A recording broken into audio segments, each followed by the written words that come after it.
এটা আমাদের ভাষায় বলে রঙিন সাগর কলা। এই রঙিন সাগর কলা, তো এই কলা এর বৈশিষ্ট্যটা হচ্ছে এই কলাটার কাঁদি বড় হয়। এই ছড়াটাতে আপনার 200 থেকে 250 কলা হবে, 250-র মতো কলা হবে, কিন্তু এর চাইতেও বড় গাড়া আছে। আর একটা কলা আছে, সেটা হচ্ছে চাম্পা কলা বলে আমাদের স্থানীয় ভাষায়। এই চাম্পা কলাটা করে, এবং কেউ কেউ অনুপম নামে একটা কলা আছে সেটা করে, এবং কিছু কিছু কৃষক দেশীয় সাগর একটা বলে সেটাও করতেছে। বিশেষ করে আমাদের এইদিকে চাম্পা আর এই রঙিন সাগর, এই দুটাই বেশি। এইবার যে বাজার আছে, এখন পর্যন্ত যে বাজার আছে, তাতে কলা চাষ করা লাভজনক ফসল। এই বাজারটা ধরে রাখতে হবে, এই বাজারটা ধরে রাখতে হবে। সৌজন্যে সিনজেন্টা বাংলাদেশ। দর্শক, কৃষি ও কৃষকদের নিয়ে এটি নিউজের আয়োজন কৃষি ও প্রযুক্তি থেকে সবাইকে স্বাগত জানাচ্ছি। আমরা এসেছি বগুড়ার শিবগঞ্জ উপজেলায় কলা চাষ নিয়ে কথা বলতে। কলা সম্ভবত এমন একটি ফল সারা বিশ্বে এক নামেই যাকে চেনে। বাংলাদেশে ব্যাপকভাবে কলার চাষ হয়, তবে মাঝখানে কৃষকরা কলা চাষ থেকে কিছুটা পিছিয়ে এসেছিলেন। কারণ হলো নানা রোগবালাই এবং কলা চাষে লাভ কম হওয়া। তবে এখন কলা চাষের নতুন নতুন জাত এসেছে, যে কারণে কৃষকরাও যেমন উৎসাহ পাচ্ছেন, বাজারে দামও পাচ্ছেন ভালো। অন্যান্য সবজি ফসলের তুলনায় পরিশ্রমও কম, তাই খুব সহজেই কলা চাষ করে একজন কৃষক লাভবান হতে পারেন। আমরা আজকে বগুড়া অঞ্চলের কৃষকদের কলার চাষ, কলার বাজার, তাদের লাভ ক্ষতি এগুলো তুলে ধরার চেষ্টা করব। পুরোটা সময় আপনাদের সঙ্গে আছি আমি ফেরদৌস রহমান।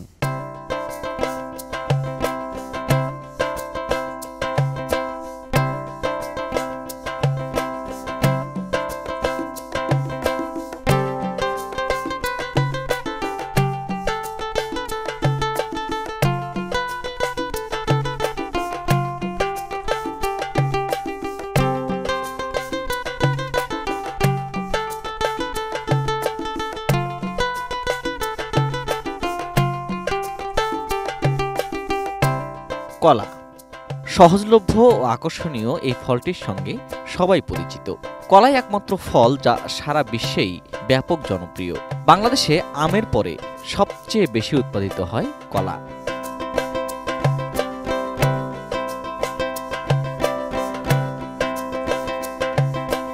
কলার উৎপত্তিস্থল দক্ষিণ পূর্ব এশিয়া। প্রাচীনকাল থেকে এই অঞ্চলে বন্য প্রজাতির কলার অস্তিত্ব ছিল। বাণিজ্যিকভাবে কলার চাষ শুরু হয় ব্রিটিশ উপনিবেশ আমলে।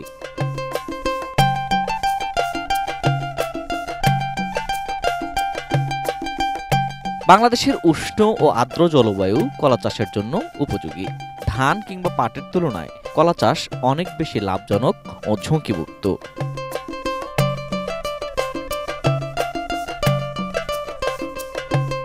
গাছ রোপণের 9 থেকে 12 মাসের মধ্যেই কলায় ফলন আসে। দাম তেমন ওঠানামা করে না, ফলে কৃষক লাভ করতে পারেন সহজে। বাংলাদেশে বিভিন্ন জাতের কলা চাষ হয়। জনপ্রিয় জাতগুলোর মধ্যে রয়েছে সবরি, কবরি, সাগর, চম্পা, চিনি চাম্পা ও কাঠালি কলা। এই কলার জাতগুলো আমাদের ঐতিহ্যের অংশ।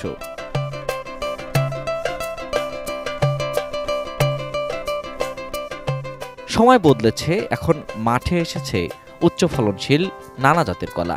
এর মধ্যে রয়েছে বাড়ি 1, 2, 3, 5। এসব কলার ফলন প্রচলিত জাতের তুলনায় 1.5 থেকে 2 গুণ বেশি।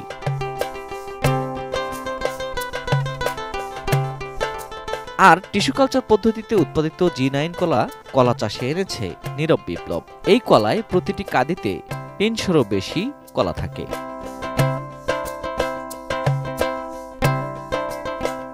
বাংলাদেশে প্রায় সব জেলাতেই কলার চাষ হয়, তবে কলা চাষের জন্য নরসিংদী ও মুন্সিগঞ্জের খ্যাতি রয়েছে। এছাড়া ময়মনসিংহ, যশোর, বরিশাল, বগুড়া, রংপুর, জয়পুরহাট, কুষ্টিয়া, ঝিনাইদহ, চুয়াডাঙ্গা ও মেহেরপুর জেলায় শত শত বছর ধরে চাষ হয়ে আসছে কলা। বাংলাদেশ পরিসংখ্যান ব্যুরো BBS এর তথ্য মতে দেশে প্রতি বছর 8 থেকে 10 লাখ মেট্রিক টন কলা উৎপাদিত হয়।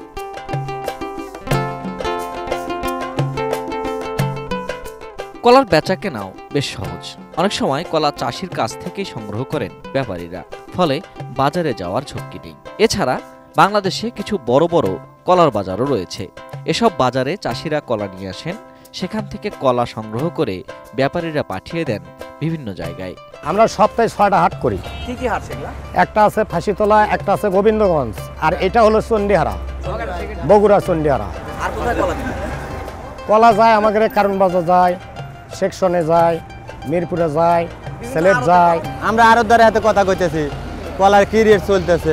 যেমন এই কলাটা এখানে সর্বোচ্চ মনে হয় 400 টাকা আন্ডা নিল, কলাটা আছে মনে করেন যে 30 হালি, হ্যাঁ এই কলাটা জাতি পড়বো 600 টাকা, তাহলে 20 টাকা হালি পড়ে গেল।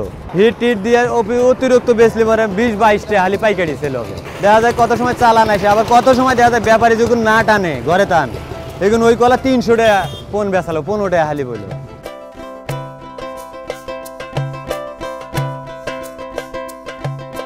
কলায় রোগবালাই কম, তবে কিছু মারাত্মক রোগ হলো পানামা রোগ ও সিগাটোকা রোগ। একবার এই রোগে আক্রান্ত হলে 4 বছর পর্যন্ত ওই জমিতে আর কলা চাষ করা যায় না।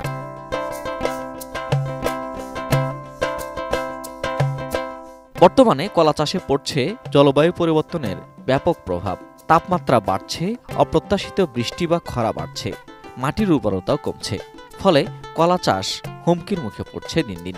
এ কারণে নানা নিত্য নতুন কৌশলে কলার চাষ বাড়াচ্ছে কৃষি বিভাগ।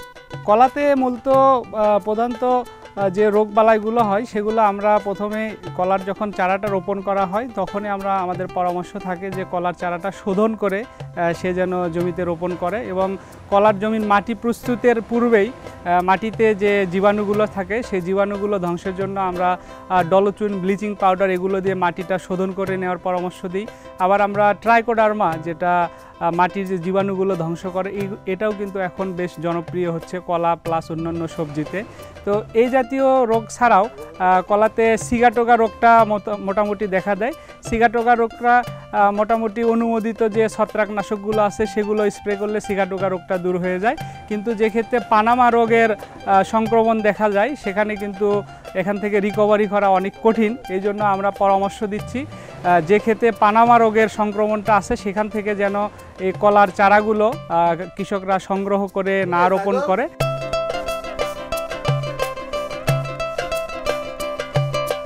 যদি নীতি নির্ধারক, কৃষক ও উদ্যোক্তা মিলে একসঙ্গে পরামর্শ করে তাহলে কলার চাষ হয়ে উঠতে পারে বাংলাদেশের জন্য টেকসই ও বিপ্লবের এক চালিকা শক্তি। এটি শুধু কৃষকের ভাগ্যই বদলাবে না, দেশের অর্থনীতিকে নিয়ে যেতে পারে নতুন উচ্চতায়। দর্শক, আমরা কলা চাষ নিয়ে কথা বলছি। এখন নানা উন্নত জাতের কলা আসছে এবং কলা চাষ কিন্তু সম্প্রসারণও হয়েছে। কলা চাষি একজন আমাদের সঙ্গে রয়েছেন বগুড়ার শিবগঞ্জ উপজেলার সাইদ জামান ভাই। আমরা তার জমিতে রয়েছি, একটু তার সঙ্গে কলা চাষ নিয়ে কথা বলি। সাইদ ভাই কেমন আছেন? আলহামদুলিল্লাহ, ইনশাআল্লাহ। সাইদ ভাই, আপনার তো এই যে এখন দেখছি কলা, কিন্তু আপনি তো আসলে এমন একজন চাষি, আপনি তো সবই চাষ করেন। জি, কলার পরে ফুলকপি, বাঁধাকপি, মানে সবজি, সবই। জি। এখন কি কি সবজি আছে আপনার? আমার এখন কলা, তারপরে করল্লা, করল্লার শেষের মধ্যে তার মধ্যে ফির দিছে চাল কুমড়ো, জালি কুমড়ো। আপনাদের এলাকায় যখন আসলাম দেখলাম যে চারদিকে খালি কলার চাষ। জি। এগুলো কি জাতের কলা? এবং এই যে এখানে যেমন দেখেন দুইটা ছড়া একসাথে, হ্যাঁ, এবং অনেক বড়। কি জাতের কলা এগুলো? এটা রঙ্গিল সাগর। আচ্ছা। এই কলাটা খেতেও ভালো, রঙ হয় সেই সুন্দর, বাজারে চাহিদাও খুব ভালো। চাহিদা ভালো। জি। আমরা বাজারে দেখলাম যে এই সময় কলার দাম অনেক বেশি। আপনার তো কলার নামতে কতদিন লাগবে এগুলো? আর এটা ধরেন আর 15 দিন। 15 দিন? জি। 15 দিনের মধ্যে নামে যাবে। এটা 15 দিনের মধ্যে নামবে। আবার কতক যেটা একটু দানা কম, ওটা আর আনা সময় বেশি লাগবে। আচ্ছা। আবার 1 সপ্তাহের মধ্যেও কাটা যাবে এই মতো কলা। যেমন এটা একটা অনেক বড় ছড়া। হ্যাঁ, হ্যাঁ। এটা তো এটা যে অবস্থা আছে, এটা পুষ্ট হতে কয়দিন লাগবে? এটা ধরেন 1 মাস। আরো 1 মাস? আরো 1 মাস পরে বিক্রি করা যাবে।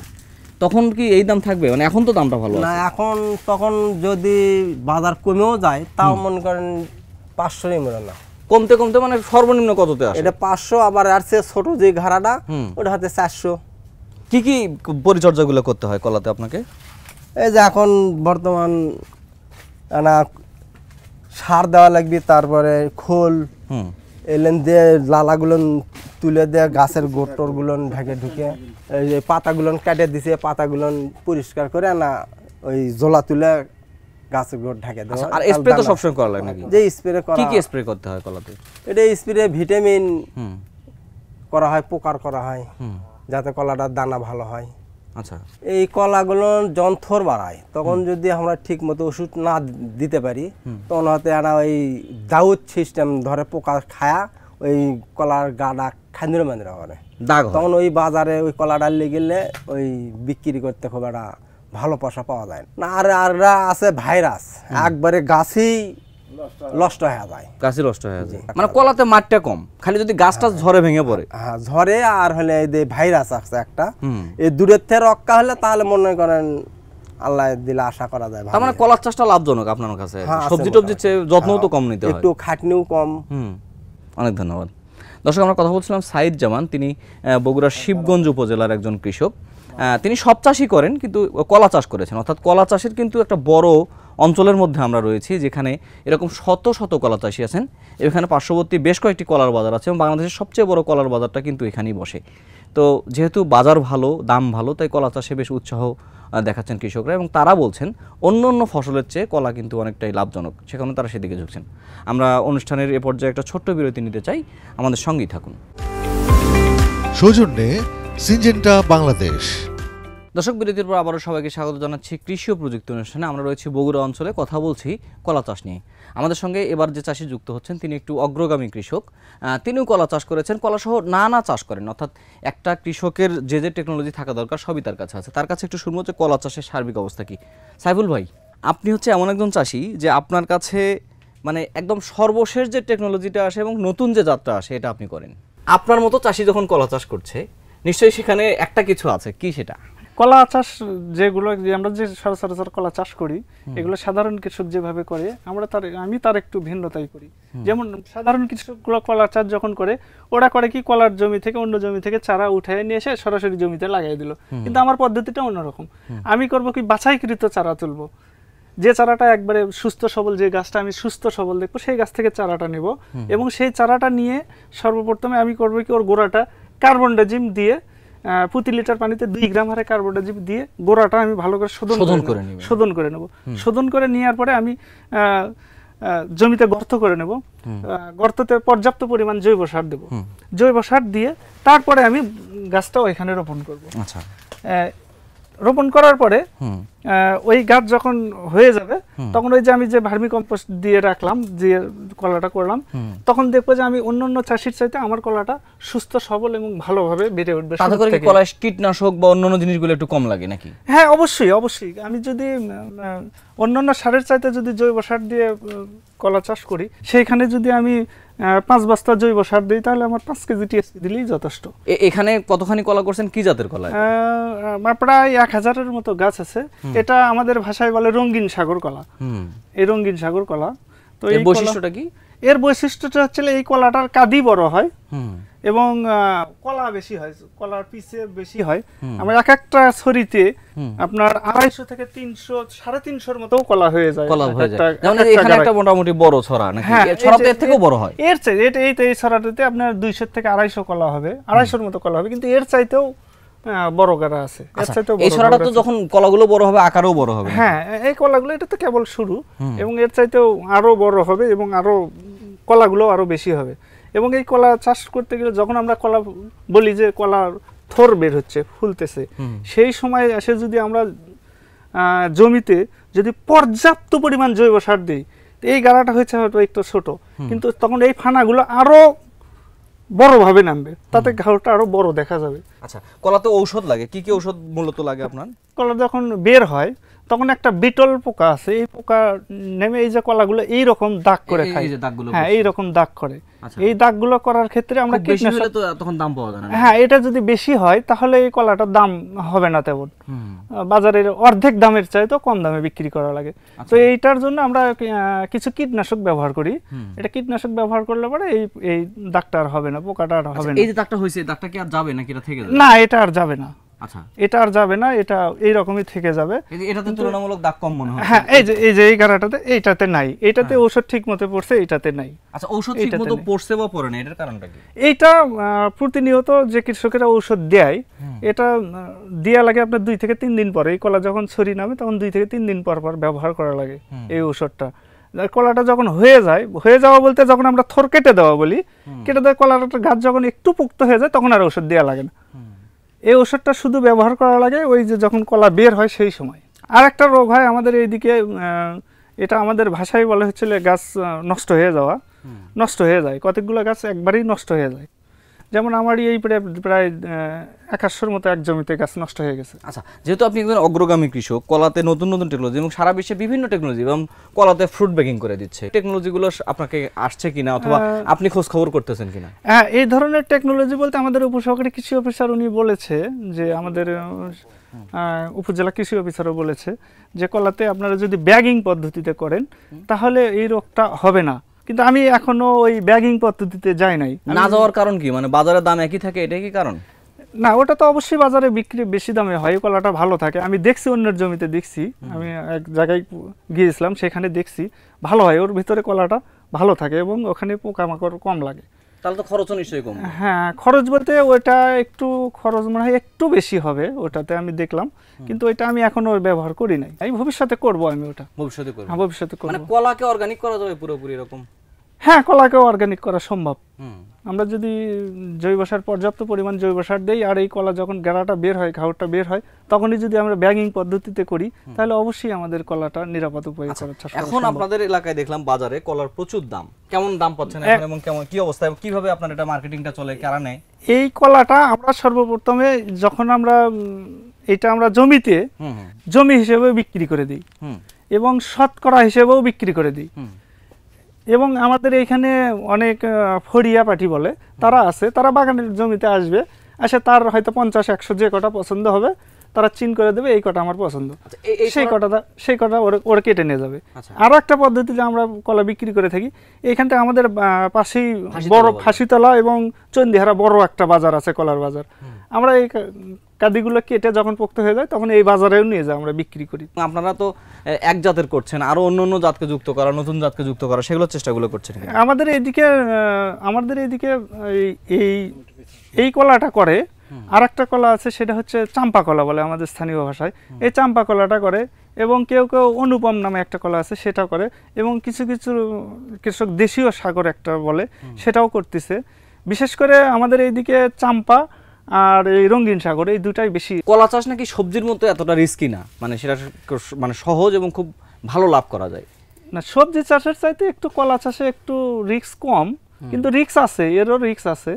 এর রিস্কটা হচ্ছে এই কলা যদি আমি চাষ যখন করা হয়, এই সময় যখন কলার ঘাউর হয়ে যায় তখন যদি আপনার আল্লাহর দুর্যোগ, কোনো একটা দুর্যোগ হইলো, বাতাস হইলো, বড় ধরনের বাতাস হইলো, সব গাছ ভেঙে যাবে বড় ধরনের দুর্যোগ হলে। তার থেকে আমরা রক্ষা করার জন্য আমরা খুঁটি দিই, হ্যাঁ, এই যে ঠেকনা ব্যবহার করি। রমজান মাসে কলার দামটা বাড়ে, চাহিদাটাও বাড়ে। আপনার যে কলা, এটা কি রমজান পর্যন্ত থাকবে? না, এটা রমজান পর্যন্ত থাকবে না, রমজান পর্যন্ত টার্গেট করে সেটা অন্য জমিতে লাগানো আছে। আচ্ছা, মানে আপনি সেটাও লাগিয়েছেন? হ্যাঁ, সেটাও লাগানো। সেটাও কি এই জাতি? হ্যাঁ, সেটাও এই জাতি। এই জাতি, হ্যাঁ, এই জাতি। সার্বিকভাবে যদি জিজ্ঞেস করি যে আপনাদের এলাকায় প্রচুর কলার চাষ হচ্ছে, নিশ্চয় চাষিরাও লাভ পাচ্ছে, ভালো আছেন, কলার চাষটাকে আরো উন্নত করা, কলার চাষটাকে আরো এগিয়ে নেওয়া যাওয়া, দাম সব মিলিয়ে কি করা দরকার? এটা তো আমাদের প্রধান বাজারের উপর ডিপেন্ড করে, তবে এইবার যে বাজার আছে, এখন পর্যন্ত যে বাজার আছে, তাতে কলা চাষ করা লাভজনক ফসল। এই বাজারটা ধরে রাখতে হবে, এই বাজারটা ধরে রাখতে হবে, কিন্তু এই বাজার যদি থাকে তাহলে অবশ্যই লাভজনক। কিন্তু আমরা তো শুধু এই কলাই করি না, একটা জমিতে যখন প্রথমেতে কলা লাগাই আমরা, সেই সময় আমরা কলা এর ভিতরে কলার জমিতে যখন এই চারা রোপণ করব, এর সাথে সাথী ফসল হিসেবে আমরা আলু, কপি এগুলো আমরা করি নিচে। তার মানে কলা চাষ তুলনামূলকভাবে বেটার আর কি অন্য চাষের চেয়ে?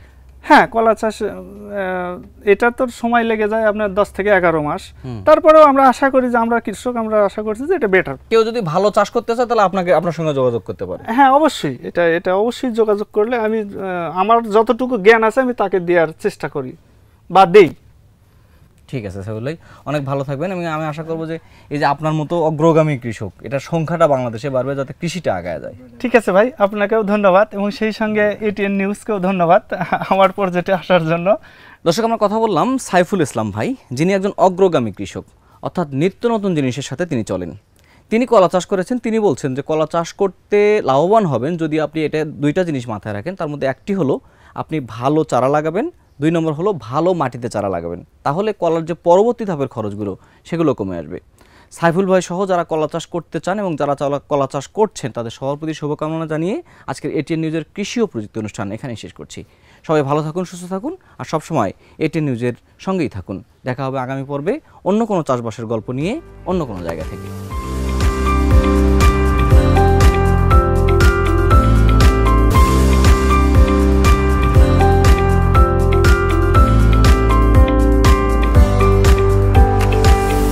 সৌজন্যে সিনজেন্টা বাংলাদেশ।